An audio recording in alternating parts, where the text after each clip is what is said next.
It's Tony, your Pop Pop's Workshop for another episode of Gadget Corner. Today we're talking layout tools. We've got some squares, some straight edges, and some levels. So we'll take a few minutes to discuss how we utilize each of these variety of layout tools in our shop. All right, so the first category of our layout tools we're going to talk about is levels. Levels serve a variety of purposes. If you're doing like an epoxy pour and you want to know that your surface that you're pouring on is level, the table's not too bad. Only like that. I don't have to shim an epoxy pour here very little. So it kind of also doubles as a straight edge. Not quite as good as most straight edges, but it'll do. So big levels for epoxy pours, things like that. It's always handy to have a smaller level for similar things. This one I keep because it has sentimental value. This belonged to my father-in-law. This past summer my brother-in-law visited and he brought this. He had this and he's passed that along to me. So this one, whether I use it or not, this one stays in the shop. And then we have another kind of a hybrid from Capro Tools. This one's straight edge, but it's also a hanging level or a standard level. It's got some indicators here. This has a variety of uses. One of the things they advertise for it to be used for is like picture hanging, things like that. So you can set these at just the right dimensions on the back of a picture where you've got your little clips and then put it on the wall, level it. You got a level picture hung without too much effort. So that's how we utilize levels in our shop. All right, so the next category for us on layout tools would be our straight edges. We've got a nice 4-foot straight edge here, nice aluminum one from Empire. Very sturdy, and it really is a great straight edge. You can clamp that down, get yourself a nice level line. We also have from Empire this 3-foot, very flexible. You might think, how good is that? MWA Woodworks just did a video, I think it was yesterday, which would have been Sunday I want to say the 29th.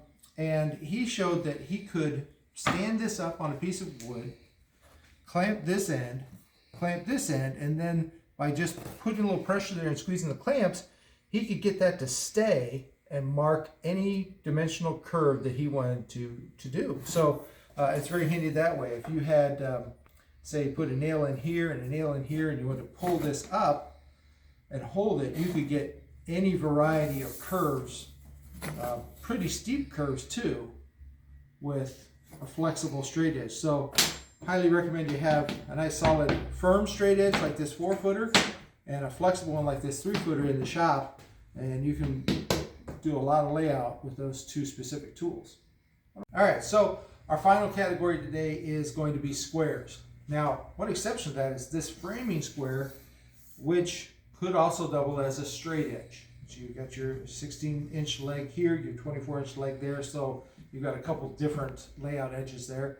But this is very handy for laying out larger panels. If you want to get a nice square corner, you just slap that in there, you've got a good square corner. It's got a lot of other features to it as well. So those of you that are familiar with framing squares know just how versatile they can be in the shop or in the field. We have the handy dandy Swanson Speed Square. This is a composite square. They also make them in metal, aluminum, and you can get these in countless varieties. They've got some that have a little flip out leg to extend your marking capacity, but this is a great way on small things to get a square edge in the shop or out building a building, which is what they're mainly for anyway.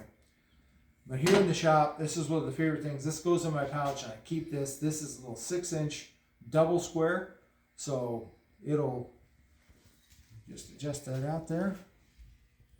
A little cold in the shop today. There we go. So you can get a T-section in there. This is good for setting bit heights or blade heights on your table saw or router table.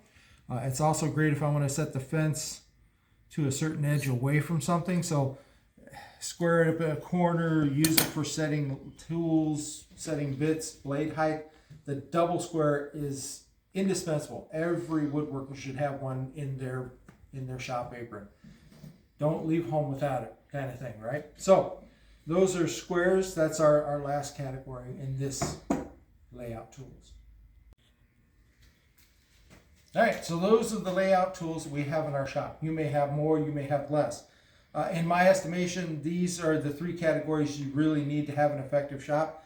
Are you going to use all of these all the time? Probably not. But when you need it and you don't have it,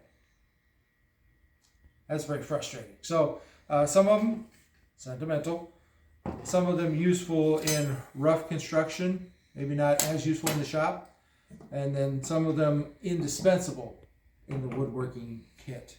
So that's our category for today's Gadget Corner, layout tools. Hopefully you found this informative.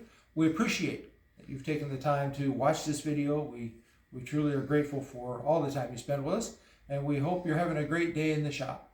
And remember, you can do this.